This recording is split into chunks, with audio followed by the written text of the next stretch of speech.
In early July, coronavirus cases were spiking in several states, but the death rate was still down. Some Republican officials seized on this point when announcing the rise in cases, but eventually, the daily death toll began to increase. Here are some of the factors why the death toll for coronavirus has lagged, even as the number of cases continue to rise. First, the calculation to determine just how deadly the virus is involves a complicated figure: total infections, not just positive tests.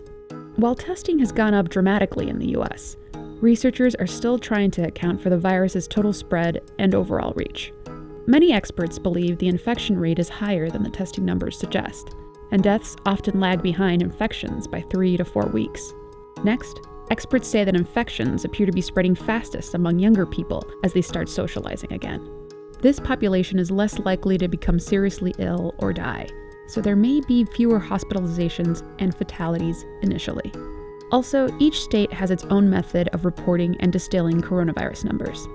Some states report directly to the CDC, while others have differing guidelines on what information can be legally released. Another key factor is President Trump's response at the start of the outbreak. The failure to contain the initial spread elevated the death toll to the highest in the world, and hospitals were ill-equipped to handle the surge. Doctors have since discovered better ways to treat COVID patients, which experts say could be a small factor in lowering the death rate. But the surge in cases has meant some hospitals are reaching capacity, which could lead to more deaths. And finally, the total number of coronavirus deaths may be underreported. When the US reached the grim milestone of 100,000 deaths in May, researchers estimated that the country may have reached that number weeks earlier.